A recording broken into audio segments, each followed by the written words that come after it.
बात आई, पूछा गया, शास्त्रकारों ने, विद्वान ने पूछा, कहा कि भैया भरत जी महाराज जी के जीवन काल के अंतर्गत ये तर्क जो चल रहा है, ये बहस जो चल रहा है, कैसे सिद्ध किया जा सकता है कि भरत जी महाराज जो कि है राम जी को कह देंगे कि आप चलिए अयोध्या, तो राम जी भरत की बात को मानकर अयोध्या चले जाएंगे, ये कैसे सिद्ध हो रहा है?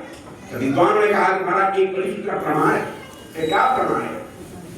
अरे सुपनते परिहर संगो अकबो न किए मोर मन भंगो, मैं करी प्रीति रीत जिय जोई, के हालहि खेल जितावहि मोही।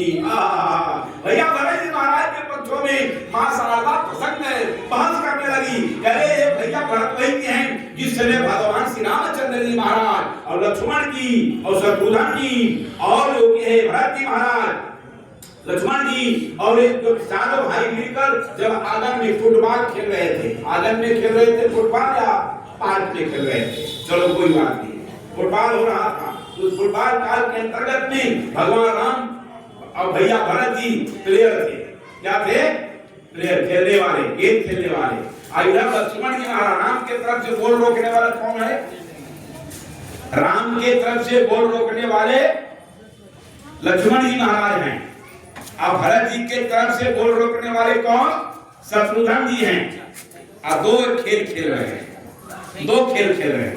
तो अब दोनों खेल खेलते हैं, तब इसके बाद में जब भैया जी महाराज कहते हैं कि खेल में कौन जीतेगा, लेकिन अब जीतने के काल में जब वही भैया भरत जी महाराज घुमाकर गेंद मारते थे और राम को स्पर्श करके जब गेंद जाता था जब गोल की तरफ, तो भैया भरत जी महाराज इसके बाद में जो है निर्णय देते कि अब क्या होना चाहिए।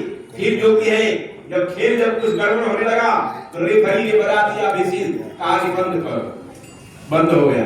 कहा अब ऐसा काम किया जाए कि दोनों प्लेयर जो खेल रहे हैं इन लोगों को गोल रोकने के लिए बना रहे हैं। लक्ष्मण जी महाराज, लक्ष्मण जी राम के तरफ से खेलने लगे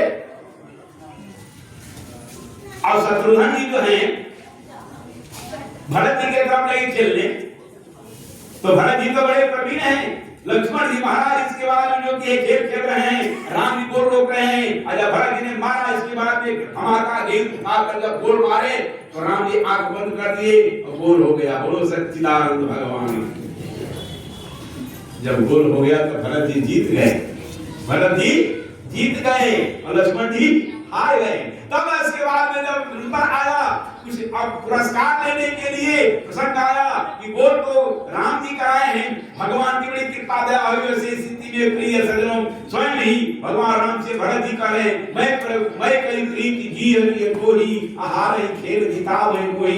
जो भगवान स्वयं अपने को हार जाते थे और हार कर भैया भरत को जिता देते थे कि हमारा भैया कभी हारने ना पाए, हम भले ही हार जाए लेकिन हमारा भैया भरत कभी हार न माने।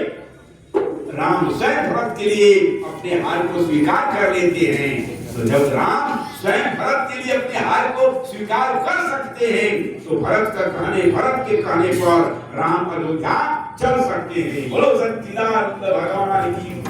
लोग समझ कहत सब लोगु सब विधि भरत सराहन लोगु नाथ सपद चरण दुहाई अभयउ न हुवन भरतम भाई। भगवान की बड़ी कृपा दया हो गई। तो आप भैया भरत के पुरुषार्थ को देखिए, भरत जी पुरुषार्थी है। पुरुषार्थ उसको कहते हैं जो हर प्रकार से अपने स्वामी की सेवा में 24 घंटा इलाक है और उस सेवा के काम में उस काम मालिक का किसी प्रकार का काम कोई नहीं बिगड़ता है, उसको पुरुषार्थ करते हैं। और पुरुषार्थ करने वाले कौन है? भरत जी महाराज हैं। अगर भरत जी कह देते कि नहीं हमारी मम्मी ने कही है, मम्मी ने कही है तू रहो राज जमा लिया, राम को छोड़ो, कह सकते थे भरत जी। राम जंगल को चले गए, जाओ कोई बात नहीं है, हम राजधानी का शासन करेंगे, भरत कह सकते थे। लेकिन भरत ने कहा ना ना ना ना ना, ये नहीं करेंगे कि भरत के जीवन का पुरुषार्थ राम है। क्योंकि भरत जब परिश्रम करते हैं, पुरुषार्थ करेंगे तो राम की प्राप्ति होगी। आज हमारे डॉक्टर वीरेंद्र कुमार बत्रा जी महाराज जो अपने जीवन में पुरुषार्थ किया है, वो पुरुषार्थ का फल भगवान की भक्ति, और भगवान की भक्ति को सजाने का जो काम किए हैं हमारे भारत भूषण जी काकू भाई, ये भरत का काम करते हैं। बोलो सच्चिदानंद भगवान की। अरे लोग मुझी कहत सब लोग असव विधि भारत सरान जोगु नाथ सपत